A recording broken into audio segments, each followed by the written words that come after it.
Sports. It's in the game.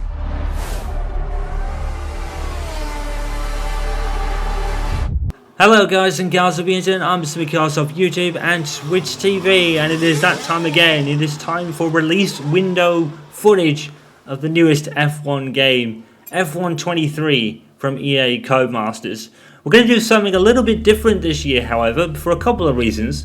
Number one is that this is going to be 2 races as opposed to the one I've done in previous years, because we have 2 new tracks to explore in the game.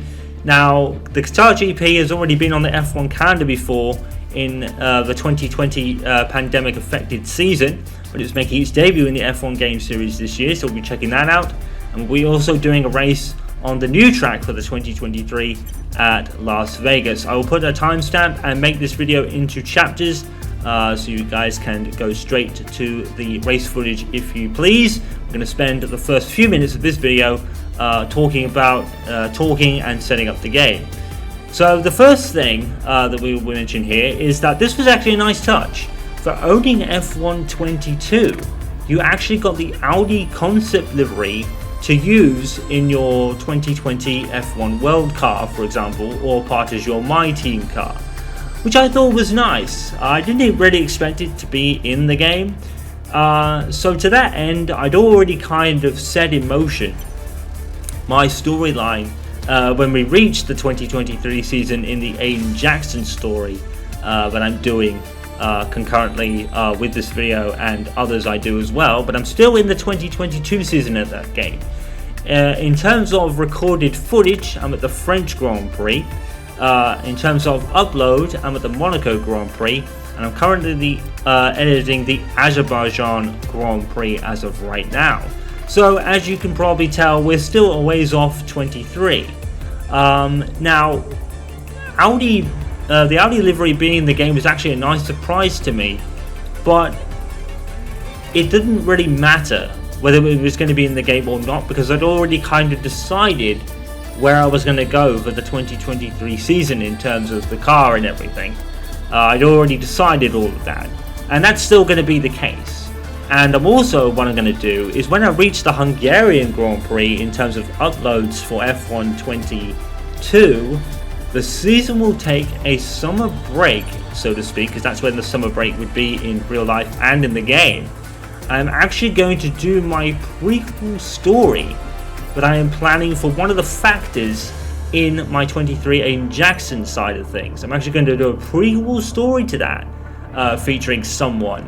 And that will be the next thing I do, and when that season is actually finished, I will go back to F1 22, or at least when the season is caught up in F1 23, when I catch up to the Hungarian Grand Prix in that aspect, then the 2 series will run alongside each other, and then that'll run until the end of the 2022 season, and then we'll go back to singular format for the F1 23 season when we get there in the Aiden Jackson storyline.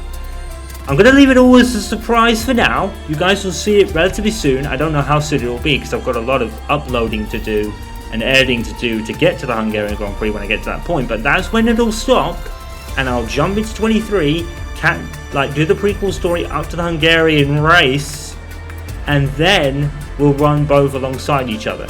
Some of you may know where it's going. I've dropped hints during the commentaries. I've probably dropped a couple of subtle hints on Twitter. And you guys will see it, and all will be revealed really soon, but not right now. There are some things I need to catch up on for F1 22. I obviously need to catch up to the point. Then I need to start the F1 23 side of the prequel story, and it all will become clear very soon. Keep your eyes peeled and watch this space. I can't really say much right now because it will spoil it, and I'm not really in a position to really mention too much about it yet, especially the prequel F1 23 story, because I'm not there. And of course, I've still got 22 to finish up. So that's the downside to that is, of course, I've still got to put up with the abysmal handling model of F1 22. But thankfully, in F1 23, things are much better. Don't worry, this won't be the last footage you'll see. Of course, we've got the Breaking Point story mode this year for F1 23, returning from F1 2021. I really enjoyed the 2021 story. I really enjoyed it. I thought Aiden Jackson was a cool character, And that whole thing was kind of like an idea that started the Aiden Jackson story in the first place, which became the commentator season for a beginning of time. If you guys have been following along, then you'll know that that started as the commentator season. And then I had the idea to do the 2020 season for Aiden Jackson, to bring him through and make that part of the storyline, which then became the Aiden Jackson story as a result. But I really liked the Aiden Jackson character. I thought it was like a really cool character, and it was kind of a nice, like, the Casper Ackerman was obviously at the end of his career, so it wouldn't make much sense to do him as part of that story. And of course, the semi-antagonist or anti-hero Devon Butler. Oh boy, they really do a good job of making you hate him, don't they? And of course, but with Aiden Jackson, it seemed like a really nice idea at the time to do with him, and it gave me a driver that I could actually do, like a fictional name, instead of doing myself, because I myself would never be a Formula 1 driver in a month of Sundays. So there we go. So yeah, all that will be explained in due course. Watch this space. Today we're going to focus, of course, on the opening two races. Well, the opening two races of this game, and then Breaking Point will follow. And of course, like I said, we'll do the Qatar GP, which makes its debut in the F1 Game Series, and it'll also be the Las Vegas GP. But we're also going to have difference in driver because, of course, Mick Schumacher is not part of the 2023 field. So we're going to do two different ones that will be revealed rather soon. So, as we go back into the menu here, one thing I was actually noticing right off the bat was, where was Grand Prix mode? I was a bit kind of concerned. I was like, where is it? And then I actually realized that it was an F1 World. F1 World. What can I say about it? Well, we'll get into that in a moment. Let's have Mark explain a little bit about it first. Welcome to F1 World, a journey through the sport that'll offer you events based around casual or competitive play, single player or multiplayer, fun versus realism, and everything in between. As you play, you'll earn upgrades that can be equipped to your car and team in the garage, increasing your tech level and giving you the performance you need to tackle greater challenges. Along the way, you'll build up your compendium, find new ways to customize your car and character, earn trophies for your trophy cabinet, and more. So when you're ready, jump into the play screen and take your first steps into F1 World. F1 World, guys. I'm going to be honest with you, I care very little for this mode. Very little. In fact, I'm probably barely even going to acknowledge it. To be fair, during the release window of the game, I have kind of checked it out and dove more into it, but it's just not really something I would put a lot of time into. And of course, this is all from F1 Live last year, but I gave no care about at all. I don't care about it. I just don't care. None of it interests me at all. A lot of the F1 YouTubers actually compare this a lot to Ultimate Team in EA's other sport franchises, but I don't really see it as that wholeheartedly. I kind of see it in the way that you can apply upgrades to your car and they give you certain buffs and team principles and all that kind of stuff. So I kind of see it, but at the end of the day, I'm not a multiplayer racer on this game. I'm too slow. You guys will know, even from my footage in the multiplayer medley that I did some time ago on F1 22, I was the slowest racer out there. But I guess to that end, I'm not really going to focus on it. I'm not a league racer. I'm not a multiplayer racer. I'm too slow. So that in itself takes a lot of F1 World away for me. It doesn't really add much to that in terms of what I'm going to do with it. I guess the good thing is that you can earn stuff in single player. You don't necessarily have to make multiplayer racing, but it's just not a really interesting thing for me. Like I had no interest in any of this last year, and I'm not going to have any interest in it this year. I guess there was one cool thing I noticed on this screen, that Tamley is actually sitting in the chair there, so they actually add people you're friends with to your kind of room, which I thought it was supposed to be last year, but they didn't really factor that in at all, so I don't know whether it was broken or something. But at the end of the day, this isn't going to be something I put a lot of time into. I have unlocked the compendium, and basically the compendium is really just a sticker book, to be honest, which again really doesn't interest me too much. It's very similar to, say, the sticker books you would collect at the World Cup a few years ago or something, and you collect player stickers and put them in the team.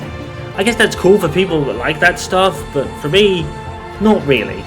There was one cool one, and it was a picture of Michael Schumacher in the Ferrari bio that it has, and that was probably the coolest thing for it.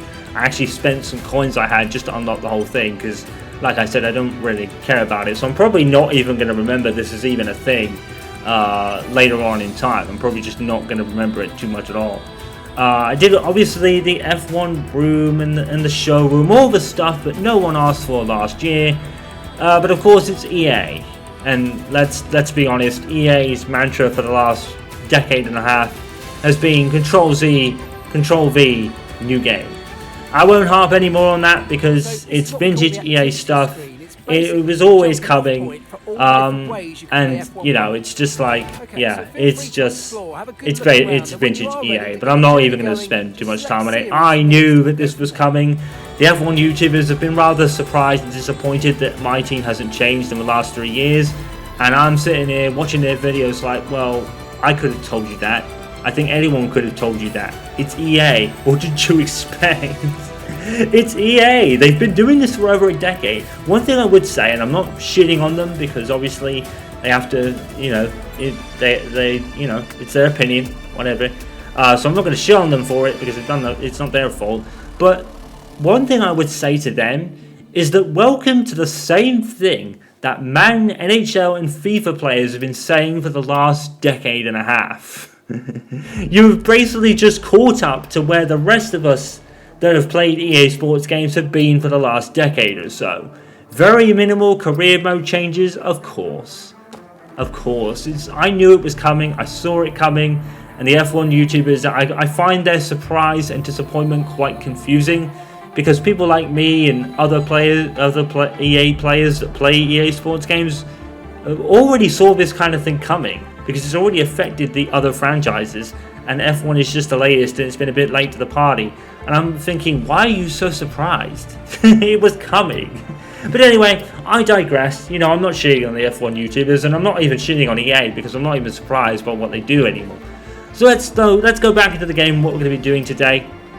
Of course, the calendar for the 2023 season. There's some tracks that have some changes. Spain has its biggest change with the final chicane taken out, thank goodness, because I did not like taking that chicane since it's been there. I think there's been some subtle changes to other tracks as well, but I think Austria is a little bit different. I'm not sure what the other ones are, but of course the biggest additions is the 2 new tracks for this game in Qatar and Las Vegas, and of course the 3 legacy tracks already launched with the game in Paul Ricard in France for some reason, the Chinese Grand Prix and the Portuguese Grand Prix that was already in the game last year and are carried over to this one. I guess Paul Ricard is a legacy track for the reason being that it's not part of the 2023 season, which caught me by surprise at first. I actually completely forgot that was a thing. And I was like, why is that a legacy track? And then I come to find out it's actually not on the calendar this year. I was like, oh, of course not. So I actually didn't really remember that to start with. But no one liked the Paul Ricard track for racing, so a legacy track is a bit of a stretch, but I bet it's vintage EA language for something that's new that actually isn't. Pretty much like the driving thing that they've done, like the new driving control scheme or whatever. It's just basic EA jargon language for something that they advertise as new, but it's not really. It's just a glorified system. The precision driving thing is basically an upgrade to the driving physics on controller, and Hypermotion in FIFA, for example, is just basically a replay system. So there you go. Anyway, so we're taking a look at the some of the drivers have actually had facelifts in F1 23. Some of them look the same, like Gasly.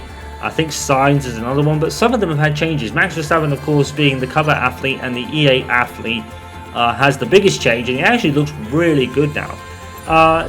In my opinion, the drivers look really good this year. Some of the ones that have changes, you actually do notice how much they've changed. Like George Russell, Lando Norris has changed a little bit. Piastri, I think, has. Max Verstappen, of course, has. Charles Leclerc has. Valtteri Bottas certainly has. Zhu has. And I think really at this point, and look at this from Bottas when we go into this team, when we have a look at his face model in a second, when we just look at the car with the Alfa Romeo. It's probably the best car of the season in terms of look. But yeah, they've given Valtteri Bottas basically his solid snake mullet now, which I thought was quite funny. And it's basically the solid snake mullet for Valtteri Bottas, which I thought was pretty cool. In my opinion, I think basically now we have reached the peak of the Ego engine. I think we've reached basically the ceiling for the engine now. I think it's been a bit overdue in my opinion that I think this game series needs to adapt to a new game engine now. I think we've reached the peak of the Ego engine and the quality of graphics it can do. I think we need to finally move on to a new game engine. We've had already all the other sports franchises have already moved to Frostbite for all the other sports franchises. So why has F1 never done that? We've been part of the Ego engine since 2011. You've had Frostbite in development. You put it in all the other sports games, but you don't bother to put it in the F1 game for some reason. Now, I guess it could take a couple of years maybe to do that. But at the end of the day, we have new game consoles. We have updated graphics cards for PC players, new CPUs, new graphics cards, new systems, all this stuff for all this current era tech of equipment and all this next generation stuff, and yet F1 is running on the same fucking game engine that it ran since 2011. It's been over a decade, guys. Are you serious? Like, really? I mean, it's vintage EA. It's basically the bare minimum vintage EA stuff. Control C, Control V, don't bother to actually make any big significant upgrade to pretty much anything, but I digress. But the changes they do make are nice. I've never understood the thought process behind Nick de Vries going to AlphaTauri. He's not really a Honda driver, so that really knows that concept. But the thing about Nick de Vries that's really weird to me is that he did better in a Williams, which has been historically worse than AlphaTauri over the last couple of seasons, and yet with AlphaTauri in a better car, he's being absolutely smoked by Yuki Tsunoda and not really doing much else. I think he's even finishing behind the Williams for most points. Poor Nick de Vries has been rather shafted into the deep end, but he basically got the drive after a decent drive in a Williams that was a decent car to begin with. It just probably needs more pace, and now he's got to AlphaTauri and he's being worse. It's really strange with Nick de Vries, but anyway, I digress. It's not really his fault, to be honest, but it's just weird to me. It's weird how he's done better in a worse car than AlphaTauri. It's a bit strange, but anyway, here we go then. Finally, we're going to get to some race footage for you guys. If you've skipped ahead, welcome. We're going to run with basically no assists. Gearbox automatic is the only assist I use, and maybe the core line. I'm probably going to need it for Qatar because I've not driven it in some time. The last time I actually drove the Qatar circuit was in MotoGP 2020, I think, because I was going to do a story with Valentino Rossi, which I sadly never really completed, which I kind of regret to a degree because I actually was really enjoying playing MotoGP, but with all the other stuff that was going on in the 2020 to 2022 years, it just got really left behind in the shuffle. For this first Grand Prix with no Mick Schumacher in this game, we're going to actually do this race with Pierre Gasly in the Alpine, for the sole reason that I'm really still not used to Pierre Gasly being an Alpine driving it. Sometimes he'll drive past me on the circuit, or not past me, but he'll be on the screen, on the TV, and I'll think, I always forget that Pierre Gasly is an Alpine. I always forget. So I'm kind of going to use this race to kind of drill that into my head a little bit, because I'm still so surprised when I see him driving that car, because he's been synonymous with Red Bull, and in particular AlphaTauri for so long, or even Toro Rosso, and it's like, that's just so weird to me that he's driving a completely different car now. So yeah, we're going to pick Pierre Gasly in the Alpine. I think it would be a good car to kind of test the AI now. For this first race, we're going to go on 60%, because one thing I've always learned in the last 2 or 3 games is the AI always unnaturally quick in the first few months of the game. And in F1 22, that was in particular the fucking case, because they were fucking insane down straights on F1 22. The AI was so overpowered on straights in particular that you could barely keep up with them. And coupled with a abysmal fucking handling model from last year's game, that just made it worse. I think it's safe to say that F1 22 had probably the worst launch of any F1 game, more or less, and that's even including 2010 and 2015. Not so much 2010, but definitely 2015, that had almost nothing outside championship season and single race and time trial. 22's launch was even worse than that. In terms of the gameplay, anyway, the gameplay was atrocious. The game kept crashing. Eventually it was fixed, but the handling model was still abysmal. And the straight line speed was nerfed for the AI. So hopefully, now that they've had those lessons, hopefully F1 23 will be a better launch. And so far, I would say it is, with a few caveats that I'll talk about later. Let's focus on the racing for now. So, here's Pierre Gasly at Qatar. I've only driven this track a couple of times in MotoGP games, so I'm not really altogether familiar with it. I do remember this corner here, this long left-hander, that you have to really take full lock on MotoGP bikes. Now, of course, MotoGP bikes and Formula 1 cars are drastically different vehicles, so I think that goes without saying how different it all is in terms of like the vehicles of the game on its own. But like I said, the handling model is just so much better. I can throw the car into corners now. I don't have to worry about the car spinning out in like first or second gear or even fifth gear. Some of the F1 YouTubers were reporting on F1 22 that they were spinning even in fifth gear. So that was kind of funny. I never really had that problem myself, but yeah, that must be an absolute nightmare. But this, like I said, the only way F1 2010 was slightly, but I had very similarities with 2010 was because you only really spins on curves. Like here, you can spin just by turning the car. You don't even have to touch the gas. We're going to skim over the practice session. We're just going to skim over the practice and qualifying, and we'll get ready to the race pretty soon. I just wanted to show you the first lap out of the pits. I ended up P4, a second off Lewis Hamilton, strangely, but of course Hamilton was on the soft tyres, so of course he would be quicker. We ended up P4 in qualifying, and shock horror, Max Verstappen took pole position. Because of course he did, because the Red Bulls are rocket ship. Welcome back to Qatar. There was talk of a new circuit, but we're back here once again at Losail, under the lights.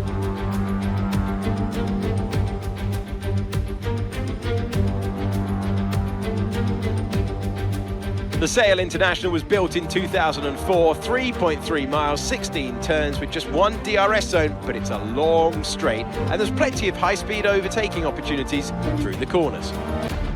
So with the race not far away from starting, here's what today's grid rundown looks like. World champion Max Verstappen starts from pole position, and it's Charles Leclerc in P2. Considering the rest of the grid, we have Perez, Gasly, Russell, Hamilton, Sainz, Fernando Alonso, Norris, Bottas, Ocon, Stroll, Tsunoda, Oscar Piastri, Hulkenberg, Joe, Magnussen, Albon, De Vries and Logan Sargent. That's it then, it's time to go racing as we head down trackside for today's race. And we welcome Anthony Davidson to the commentary box. Ant, what are you looking forward to most this weekend? Why don't we kick off by discussing Max Verstappen? Well, it was a really impressive lap in qualifying to get pole position, but are they going to be able to hold on to the lead into the first corner with so many quick starters around them? I'm also looking forward to seeing the different strategies in play today. Those who are starting on the red mark soft tyre are going to have a little bit more grip early on, but they have to make it count before that degradation starts to set in. Alright, so this is the first race using the this is the first race using the new 35% race distance as well. Both these races in this video we'll be using the 35% race distance. We're just going to skim over the formation lap. You already know what that's about. I've got a purple parking, so I don't really know if that changes much. I guess we'll find out. So look at the 5 red lights for race 1 in this video. We are P4 on the grid. It's lights out, and away we go. And I will say this right now, starts on F1 23 feel really, really good. As you will already tell from this start alone, I actually made up a place there ahead of Perez. And Charles Leclerc and Max Verstappen already fighting into turn 1, and Charles took the lead there. He started second alongside Verstappen on the front row. We've dropped behind Perez. I'm not even going to attempt to race the Red Bulls in this game because they are going to be the rocket ships they have been in the 2023 real life season. So I'm not even going to bother racing them. P4 probably somewhere inside the top 10 would be a decent result for the first race on a track I've barely driven on before, apart from MotoGP bikes obviously.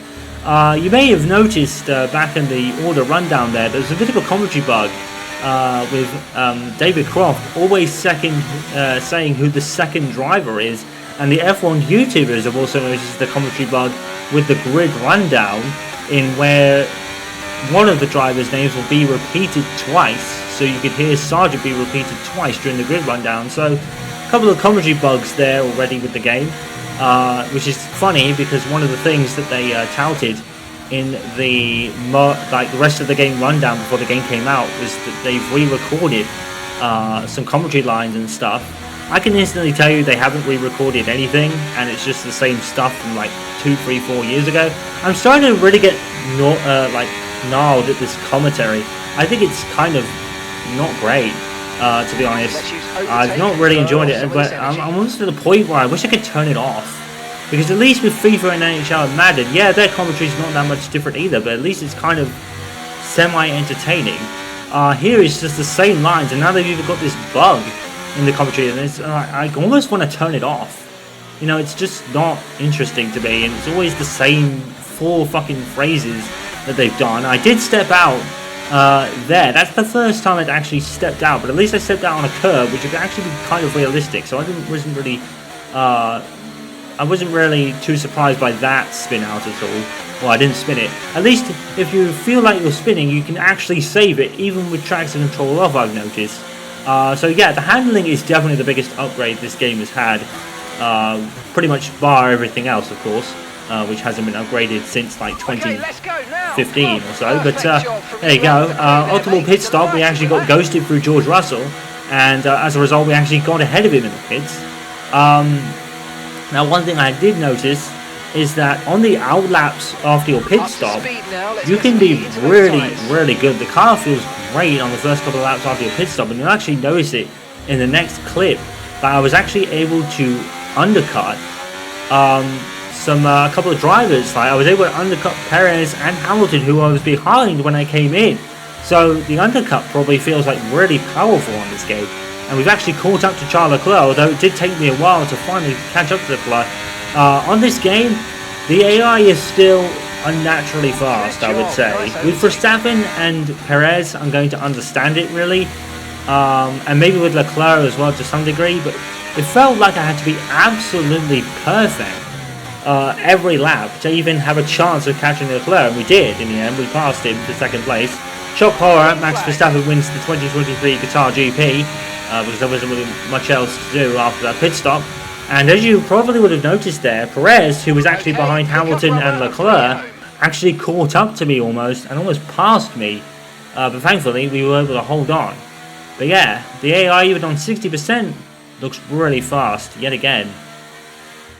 Checkered flag in Qatar, and they are celebrating victory after a phenomenal race.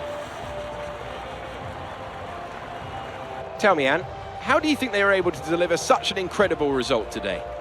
Well, they certainly stood out as a driver with tons of confidence on the track. I think their ability to keep their cool, even during some of the more hectic parts of the race, meant they were able to capitalise on the mistakes of other drivers, giving them the opportunity to make their way to the top spot with ease. Red Bull put up an outstanding fight for the front position today, and it's great to see it paid off for them. They do so much for the sport that you can't help but be delighted by today's race win.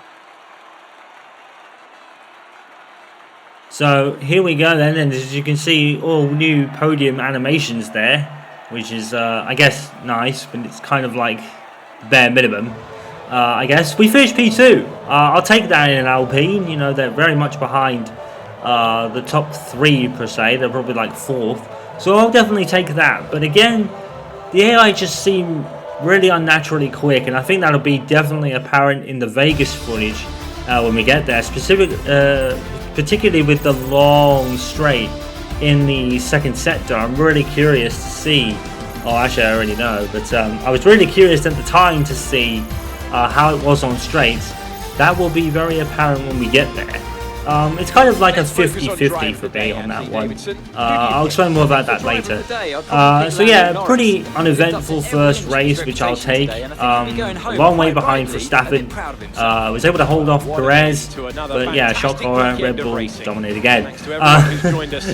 It's quite funny because in terms of like F1 this year, I am more of a neutral now that Mick Schumacher is now just a Mercedes reserve driver. I do have a little bit of more of a leaning towards Verstappen and say Leclerc, but you know, if Max Verstappen's surname was a Schumacher, I wouldn't mind his dominance so much, and I still kind of don't, but it would be less minding, I guess, excuse me, if his surname was Schumacher. But at the end of the day, I digress. You know, I am more of a neutral these days, so I think it's only right that we go in the rocket ship at Max Verstappen down the streets of on the streets of Vegas. And I think because we're driving in a Red Bull, I think the only logical thing to do is actually increase the AI by 5 and get an idea of just how fast this Red Bull is. And like I said, I already kind of know, and it's kind of like a 50-50, I'll explain about when we get there. All the same other settings, you know, no assists bar the gearbox. Because it's actually really decent this year to drive with almost no assists. You could literally turn all the assists off. You'd be really much better off, unless you obviously struggle for various reasons. If you're an assist player and you can, like, maybe handle no assists, if you learn and actually get to deal with it, you might end up turning it off. I find assists, well, it's because I'm much more experience with this series, but I do find assists quite limiting in my view. I mean, other people obviously like Tom Games, so she obviously needs assists on, so for me, I think I have so much experience that I can easily just turn them off and easily adapt to. Some people might find it a bit tougher, but if you can turn them off, you'll be a lot quicker once you get used to it, I would say. In this game in particular, you can definitely turn them off. Because unlike F1 22, you're not spinning like a top, even in a slow corner. You know, because that was one of the things that really annoys me about F1 22 is the handling model is just abysmal, and you're spinning even in slow corners. You get a little bit on the floor in the corner and you're spinning. It's ridiculous. But this game has a lot more a lot better downforce physics, a lot better torque delivery in the engine. Everything is better in terms of this game and its handling model.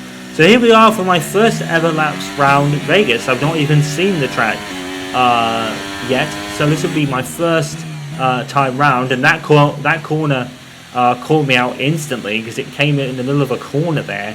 I was kind of accelerating through the corner, and all of a sudden I got a brake for this corner, so that's probably going to catch me out a lot in the early days playing this game. So that's definitely one corner I'm going to have to get used to on this game. And yeah, and like I said, they even like as I was saying about the commentary earlier, it's like I really don't understand why they don't have anything new. They only change what they have to change. Like, I believe Natalie Pinkham is now the My Team interviewer, as it were. I don't know what happened to Will Buxton. I don't know why they replaced him really, but I guess it's kind of nice to have something different. But again, it's like just very much the same stuff. It's almost like you'd be better off turning it off, because the engineer is somewhat useful, but they all say all the same 4 or 5 phrases in a race weekend, and it's like, I really would just rather turn this off. And I've never wanted to do that with commentary before.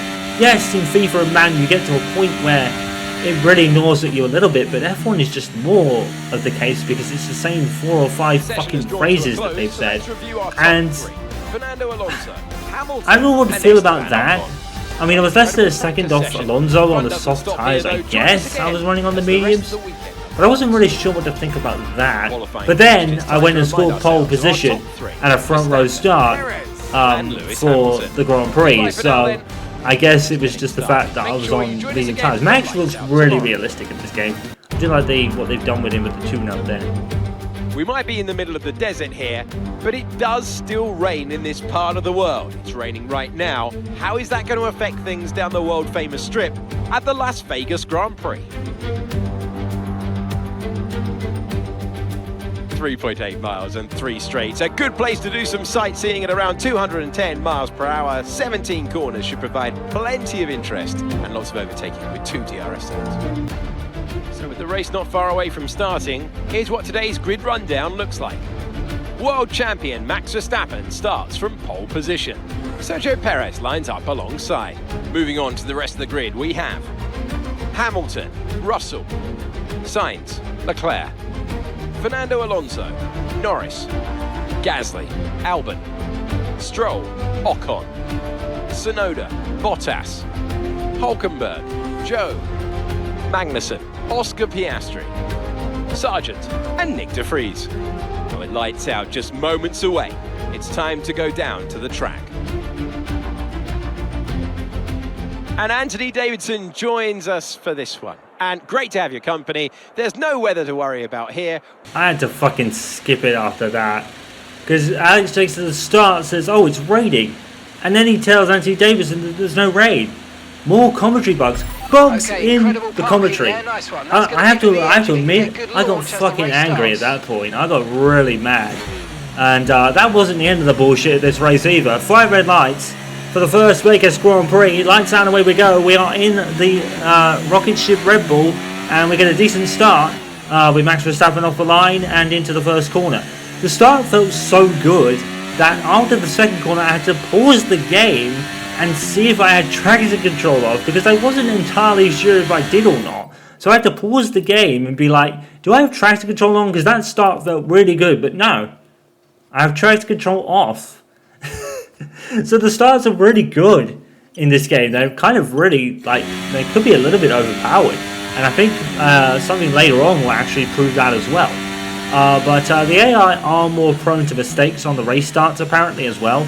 And what they actually did notice from, I think it was Arav or Tyler Murdoch, is watching the My Team videos, is that even when you get an optimal stop, your pit crew can make a mistake, which I actually found quite cool. It's like, even if you get an optimal marker, you can still make mistakes. Now, that could have something to do with the pit crew upgrades on the My Team facilities. That could probably have a lot more to do with it. But I thought it was actually nice how they actually did that. So, of course, leading into this corner, I like this track a lot. I actually do. I actually think it's a lot easier than the game suggests. The game suggests it's hard, but I actually don't think it is. I think it's actually relatively simple and easy, and it's beautiful to drive. And look at these lights, man. The lighting and the graphics of the game is certainly a step up from F1 22 that and most other games. That is definitely a given. But like I said, I think this is the peak of the Ego engine now, and we need to probably they need to move to a new game engine now. It's been that way for over 12 years. I mean, you have Frostbite, just move it onto there, surely. But I guess it's difficult to do. We don't know.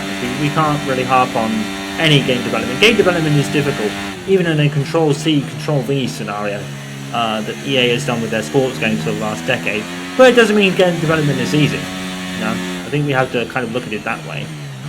So we're on lap 5 here, and this is where I started kind of thinking, are they decent down the straights again? Because I'm using ERS. Now, to be fair, this is a 50-50 thing, because it could also have something to do with the fact that Hamilton does have DRS here.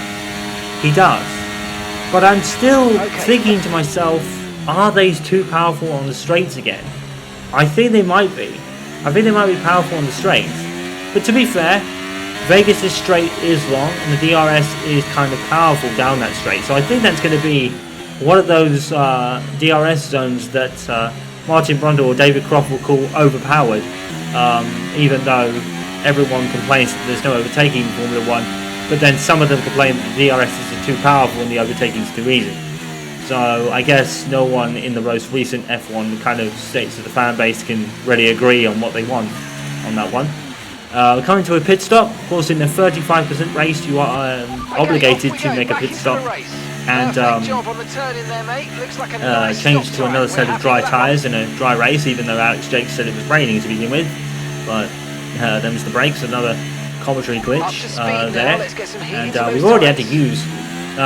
one tip with this track is try not to soak ERS on the straight. You're going to leave yourself really open if you do. But you'll be tempted not to use it because the AI is so powerful down the straights in this game. But of course, maybe that has something to do with the fact that Hamilton had DRS. Maybe they're not so bad. We're going to cut to on the replay camera here. We're watching Charles Leclerc in third place, chasing Perez and George Russell, and he spun the car, and Alex Albon is P3, lads. He spun the car. What's Alex Albon doing in P3? That's a shock. He spun the car, and look, he's actually blocking the track. This could be a red flag. He's pushed Bottas into the wall. Oh my word. And this could be a red flag. It's going to be the very least a full safety car. And it surprised me to see this big traffic jam. And I was like, instantly red flag. There we go, guys. Red flag in the day one or release week footage of F1 2023. I did not expect that. I thought the red flags were going to be a scripted scene that you see in Breaking Point. I didn't think we were actually going to see an actual red flag in the races at all. But yes, red flag.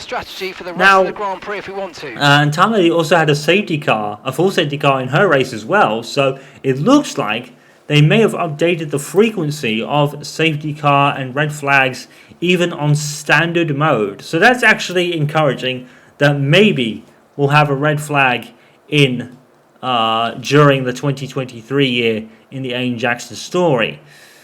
Or at least that's what I initially thought. I'll talk more about that later, because I've noticed a very, very unusual bug at the end of this race. Now, I wasn't really sure what this was supposed to be doing. I wanted to go on the soft tyres initially and get the to the end of the race, because I thought the car would actually make it, because I think we had about 10 laps left. So I was like, I want to go on the soft tyres. But all this graph just confused me. I don't know what any of this meant. I don't know whether it's supposed to look like that or not, but I was just really confused. I was like, you know what, I'm just not even going to bother with changing the strategy. I'll just go with what it picks me, because I'm so confused I can't work this out. So, here's a restart then. 5 red lights. Apparently now it's lap 12, weirdly enough. Lights out and away we go. And look at the overpoweredness of this start. Past the Mercedes, past the McLaren. There is Sonoda, and then we're down the inside. And we immediately make about 4 places off the start. Bottas and Leclerc actually have time penalties, strangely enough. I'm not sure where they got those. I guess Leclerc would make sense because he pushed Bottas into the wall, but you know, if he gets pushed into the wall, why did Bottas get one? I think Leclerc has 15 seconds and Bottas has 10. But yeah, a couple of time penalties there. Already a double move down that corner. You saw that down that into that corner. Another 2 places, another position of what was that, Esteban Ocon, I think it was? Albon and someone else are coming into the pits. Albon and Stroll are actually pitting, so they didn't change their tyres, which I thought was weird, as we moved on to lap 13. And Perez and Russell going into a race-long battle for the win. I thought I was going to catch them with the amount of time they were battling in this race, but as you can tell, that didn't happen. I ended up way behind them in the Red Bull. So, are the AI too powerful again? But that wasn't the end of the bullshit, because check this crap out. Watch this. Perez wins the race, fair dues, he did, and Russell did finish second, but look at that! Fucking Gasly in P3, what the fuck happened? Why is Gasly third? I'll tell you why in a second, but I was like flabbergasted, because you quite clearly saw down the start-finish straight, and even in the last corner, I finished third, but apparently the game says Gasly did. But Gasly wasn't even directly behind me. I think it was Hamilton that was directly behind me, And you will not believe the bullshit after this podium scene that I saw. Because I will tell you right now, red flags are bugged. Badly bugged. If you get a red flag, the game gets bugged. And I think I know why this happened. But have a look at this in a second. Obviously, new podium scenes. I guess it's nice to have the new podium scenes. It's the bare minimum, but at least they actually focus on them actually drinking the champagne, which I thought was cool. But look at this bullshit. Why am I 7th? Guan Yu Zhou's my driver of the day. I was impressed by his Why am I performance 7th? throughout What the event. fuck is that? Why is Albert 4th with the fastest lap? In a Williams! Oh no, it wasn't Gasly, it was Ocon. My apologies. I got the Alpine driver wrong. But oh my god, something badly has happened. I'm 47 seconds behind Perez, who won the race. Like, everyone from Ocon down has a game bug, I think. That's a serious game bug that's happened there. So, Leclerc and Bottas rightly fall to the back because of their penalties. That's correct.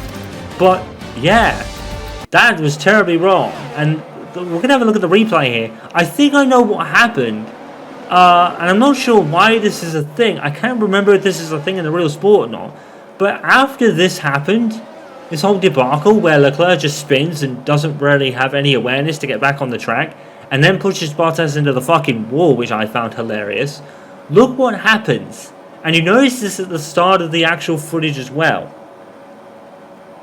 In a second. This actually reminds me of the times when I used to block the Monaco tunnel. And then they used to let the back markers go through and lead the race. It was quite humorous. But look at that. The game skips 3 laps to lap 12. Did you see that? I don't know if that's a thing. I'm not sure if that's even a thing. And that's a huge bug, dude. That's really a huge bug. And I don't know. I've got some things I want to say. What I will say is that at the least, F1 23 is nowhere near as busted as F1 22 was. F1 22 was hella busted. We had game freezes, we had game crashes on every platform. It wasn't just being on the PC, Time Lady had a couple as well. The modes were still broken late into the game, because I remember one thing that Time Lady told, like when we were trying to play co-op in 2022, the Miami Grand Prix completely fucked up to the point where we were last and we were like, fuck this, we're dropping this game. It was a horrendous game. To that end, F1 23 isn't as bad, but after that, it's still bad. The commentary is bugged to shit, and I don't know how Breaking Point is, we'll check that out later, but why is it so buggy? Why are there bugs? Why is there in Control C, control the environment, there's still fucking bugs that are stupid? Like, the commentary bug is little, it's nonsensical, who cares? No one pays attention to the commentary anyway because it's shit. But that was just, I was so mad. I got robbed. Not only do I feel I should have won that race because I was in a Red Bull, and I couldn't even catch Russell. Perez maybe, but I couldn't even catch Russell. Like, what the hell? The AI is busted again. They didn't learn a thing from last year in terms of how busted the AI is. It's not as bad, don't get me wrong. Like I said back at the passes from Hamilton earlier, I can understand to a degree that, Hamilton has DRS, but why am I not catching Russell in a Red Bull, dude? I had it on realistic performance as well, and apparently some of the people have even reported that they tried to change the performance level of some of the cars in other modes, and they can't do it. They can't change it. It stays stuck on equal performance on the line or something. I think someone tried to do a career mode and it's stuck on equal performance. They won't have realistic performance. And I'm just sitting there like, why are these things in the game?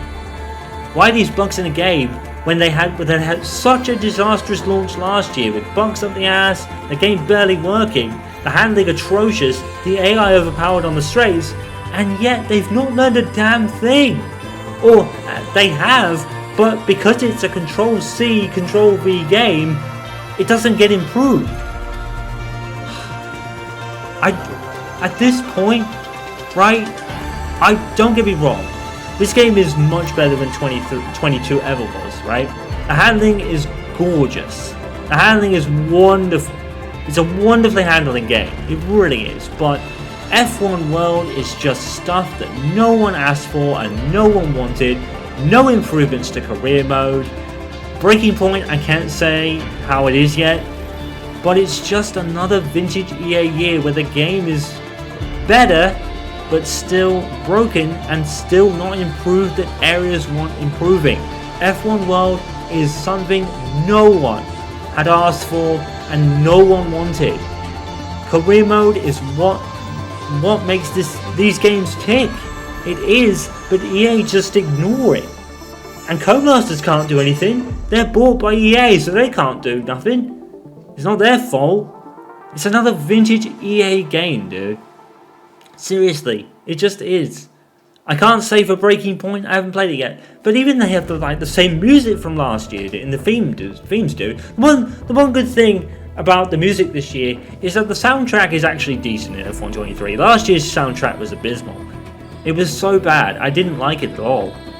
And that was really funny because FIFA's soundtrack, at least in 23, was absolutely great. They had like legacy tracks and shit. But it's like, it's another year where EA just focus on things that people don't want, man. It's like, this is a multiplayer game again, with at least they have things to help the single player play the game, but the career mode and my team and like all that is no different from last year. And I do get those criticisms from Arav and all those people that do that. But at the end of the day, I'm sitting here thinking, why are you surprised? Why are you disappointed? Nothing was ever going to change. Arav was like trying to build up the hype, going, oh, then maybe they'll change something. Maybe there'll be a surprise announcement. No! I'm sitting here like, I'm shouting at the, well, I'm not shouting at the screen, but I was like, no, dude. You know what's happened. You know EA are bought by Codemasters. You know that they're not going to do a damn thing, dude. Just say it. Don't be fucking biased towards the game and try to hype something up that's not going to happen. I'm not shitting on Arav. But, you know, it's like, I knew it going in. I know it going in. I know what to expect. I've been there. I've been there with FIFA. I've been there even with NFL and NHL even. You know, I play those games. I don't play them nearly as much as, say, FIFA or F1, but I knew it going in, dude.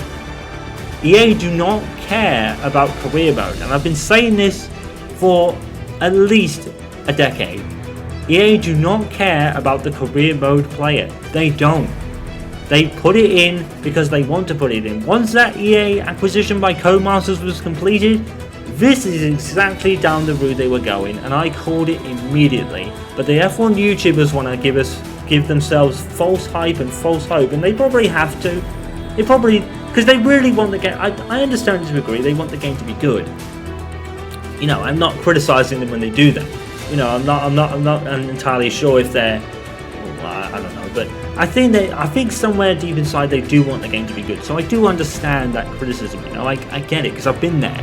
I've been there with FIFA and Madden and NHL, and I don't play NHL or Madden nearly as much career mode as I do in, say, F1 or FIFA. But I've been there, and I know how this is going to end, and it's going to end exactly as it did.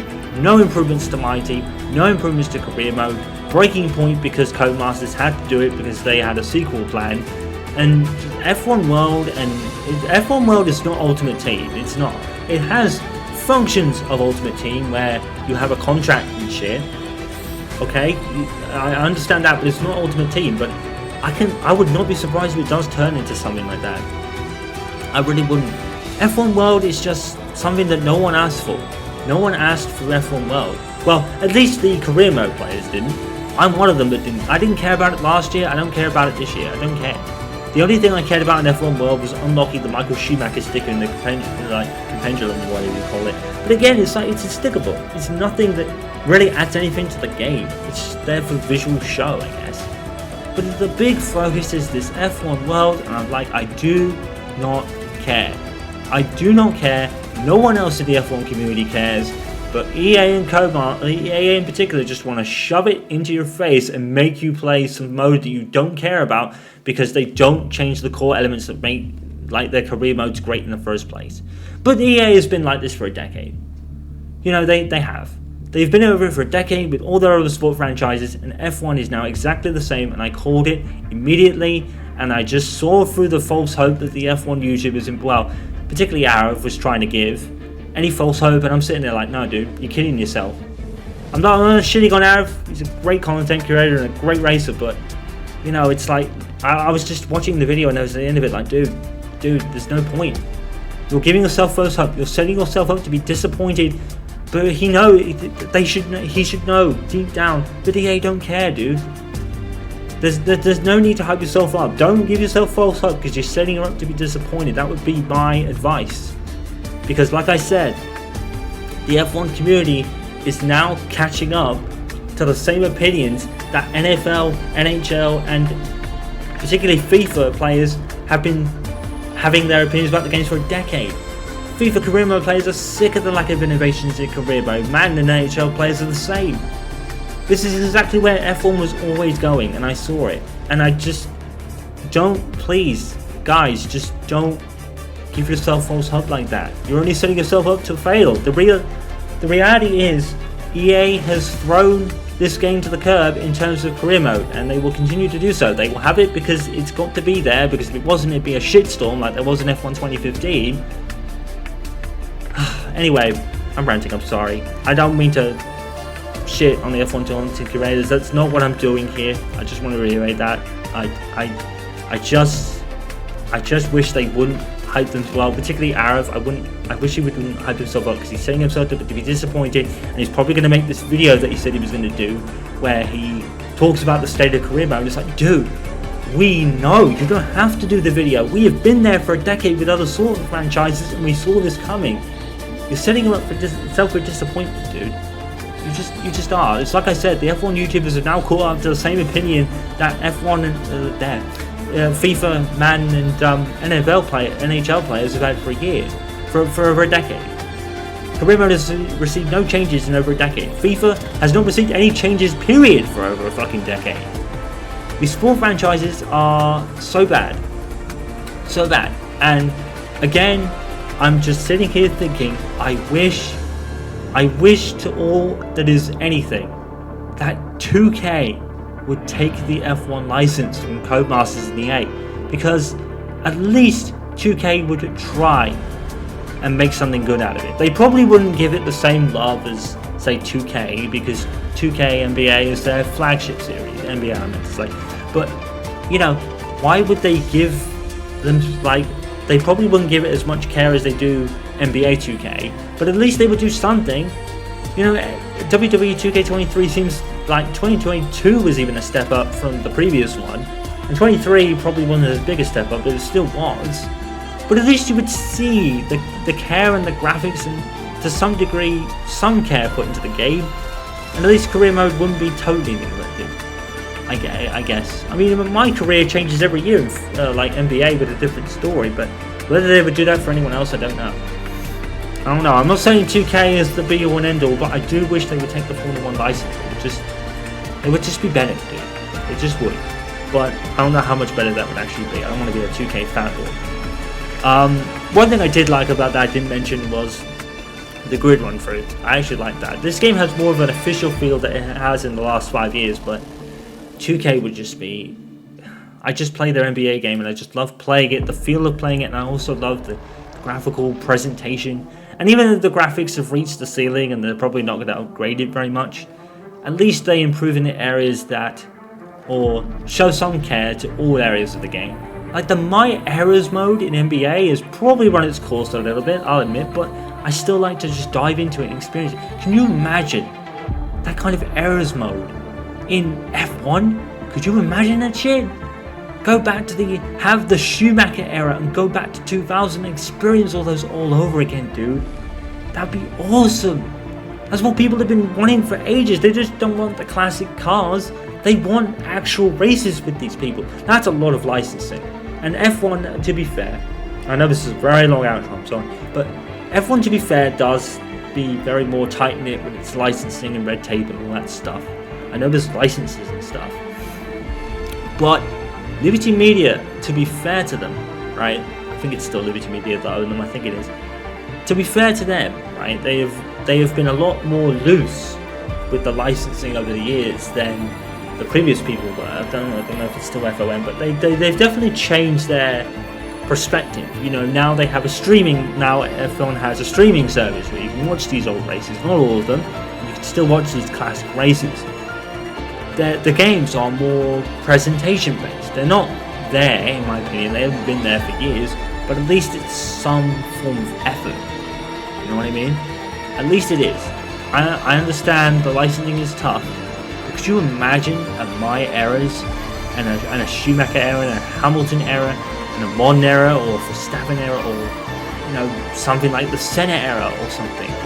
Can you imagine? Probably not go back to like the 1970s, because even 2K My eras can't go back far back as 1984. Is it 1984? They go that far back. So F1 doesn't have to have the 70s and 60s and stuff, but you know, Senna's in the game, Schumacher's in the game, so you can have those. And yes, NBA doesn't have all the players, but they have the majority of them. I want 2K to take the Formula 1 license, and I want them to do something with it, because I know they will. They probably won't, like I said, they probably won't treat it with as much care as the NBA 2K, but at least there'd be something. You know, at least there'd be something there. I don't know. Like I said, I'm not a 2K fanboy, but I do love NBA 2K's. Just the whole feel of the game. The game feels great and the presentation is great. Yeah, it probably wears out its welcome after a while, but at least the effort was there with the My eras, dude. It was the My eras that made me realise how shit these EA sports games have been for the last decade. It was My eras. It changed the game completely. And I want something like that for F1 as a Schumacher fan. You know, I wouldn't have to. I could do this rewriting history series in a totally different way if I had the Schumacher era.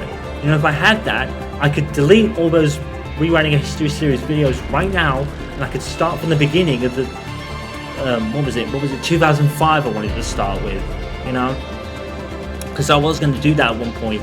I was going to try an R Factor or something like that, and use some 2005 mods. That probably would have been a disaster, because that's a real sim racing game, so that probably would have been a disaster anyway, so I'm probably glad I didn't really go through with that. But it was an idea I wanted to do, you know, I wanted to kind of research how it does. I think I did have an R Factor game. I bought it for like chips, and the 2005 mods kind of didn't work, so I probably stalled them all. But I couldn't pick the cars even if they worked, because you have to play to unlock the cars, and I didn't want to do that. I just wanted to pick it from the start, you know what I mean? But it was, anyway, I'm sorry, I know this is a long outro, but I didn't intend it to be this long. I wanted it for a few minutes, but anyway, I'm done venting and ranting. But yeah, My eras, after My eras was done for 2K, the game was up from EA, and you just realise how bad these sports games are. The problem is, we'll buy them. You know, we'll buy them, even if we don't buy them on day of release, we'll buy them at some point. F1 is my sport, so I'll always probably buy it on day of release no matter what anyway. But with NFL and NHL, I don't even bother, because I just wait till they come out on Game Pass or something. But that's probably what I should probably do with most of EA games, because the effort doesn't warrant the price tag. The lack of effort, the price tag does not warrant the lack of effort put into these games. And yes, this year they've updated the graphics engine, but even that has a ceiling. And like I said, Frostbite has been a thing. Sorry about that, Henry. Frostbite is a thing, you know. Frostbite's been a thing for 5 years at least more. You know, Frostbite was out when Battlefield 4 was coming out back in 2013, dude. So it's been at least a decade since Frostbite has been a thing. Why is that not in the F1 game series? Why was that not one of the first things EA did when they bought Codemasters in the F1 franchise? Why was that not the first thing they did? I mean, to be fair, it's like I said. I'm going to leave with this, because I'm talking too long and hammering's annoying. Shit. This is what I said at a Black Ops session of multiplayer. I said, now that EA has bought Codemasters, Dirt, Grid, Formula 1, and those other franchises that they probably did, it was all over. I totally called it. It's all over. Yes, they're still releasing, but now they're neglecting career mode, which I totally saw coming. All the focus into this F1 world nonsense that no one wants. They're going to probably expand on it and make it more like Ultimate Team. They're going to progressively, you know what's going to happen. It's going to turn into Ultimate Team, and it's going to be the same shit. You know, it's not going to get any care anywhere else, because career mode, as much as the career mode people over and over and over again not complain, but they talk about career mode and the lack of innovation and the lack of features and all that stuff. No matter how much that is a valid complaint, EA won't do anything, because that, as much as people like to talk about it at the time, right, at the end of the day, that's not where I hate to say this, but it's true, that's not where the majority of player base is. It's not. It's really not. We can kid ourselves. I don't kid myself. But I'm sorry. But, you know, we're kidding ourselves at this point. We should know and expect that Ultimate Team is where the money comes in from EA Sports game players. And it's not just from buying the game and buying the packs. Well, it's not from just buying the game, but it's buying the packs over and over and over again. And these YouTubers that do these ridiculous overreaction buy Ultimate Team videos, and they do this. They do. I don't watch any of them because it's all reading off the script, fake reaction nonsense. It is. I'm sorry, it is. It's true. Because they make so much money off these views, off these people that watch these videos for whatever fucking reason that I can't figure out, even though it's fake and scripted and a load of nonsense, right? These people are drawn to these YouTubers and video curators that do these videos. I hate to call them shit, but that's what they are. But I won't. These videos, they do them, and they view them in the fucking thousands, to the point where any money that these YouTube curators lost in buying fucking 20 packs, I don't know why they would even fucking do that, they make all of it back, so it allows them to do it again. It's not gambling, it's these people just, well, I don't know if it's gambling. I know there's this loot box controversy and all that stuff, so maybe that'll stop soon. I don't know, because EA will find probably some way to do it, but anyway, I'm sorry, I know this is a long outro, but anyway, you know where I'm going with it, you know what I'm saying. Stop with overhyping, stop with it, realize that it's EA and nothing will ever change. That's what I would say. Don't give yourself false hope. You're setting yourself up for disappointment. I didn't hype up this game. I'm gonna play Breaking Point, obviously. I'm gonna do my year, but I don't go into this game expecting anything different, because EA, we're always gonna do this. You know, they're not. I don't believe in this, but there is saying that EA is always voted the worst company in gaming every year. There's a reason for that. There are many reasons for that, and they've never changed, and they never will. I'm not harping on EA. I know how hard game development is. Like I said, I understand all that, but come on, guys, at least show some effort, please. Just, if you can't hack it and you can't improve the franchise, give it to someone who can, please. You know, please, just give it to someone who will care, because you clearly don't, or you don't care enough in the modes that actual people care about. You know what I mean? Anyway, I'm sorry. I don't mean to. This isn't a hate letter to EA or anything, but just please, just hand off this franchises to someone who cares about it and someone who will actually innovate. And maybe 2K will stagnate after a while, because sport. This is the thing. I understand this to a point. You've got to understand this, right? Sports will stagnate. Sports games will stagnate. It doesn't matter with the new technology, new graphics cards and all that stuff. It doesn't matter. Sports games will stagnate one way or another. So you've got to go into sports games with that kind of mindset. I've always done that, but it's just getting increasingly more obvious that EA they just don't care. They've neglected the main core player base of the game, because Formula 1 in particular is really an eye-opener, because Formula 1 doesn't have yet. It doesn't have a. I know it has a podium pass. I know people buy that, but they don't have the packs as a microtransaction system yet. But I guess the microtransaction system they do have counters it, and that's again where all the money will go into. Because again, Formula 1 has suffered the same fate as FIFA and Madden and NHL, where the career mode is not what makes them the money. It's the microtransactions that people put in to buy these packs to get these multiplayer things. It's been that way for years now. I'm sorry. I'll stop. But yeah, I saw this coming a mile off, and I was right. I'm not gonna gloat about that because I don't care. But I called it, dude. I called it. Anyway, that's it for this video. It's went on a lot longer than I intended. You can skip listening to me back and bitch about useless shit. I do this all the time.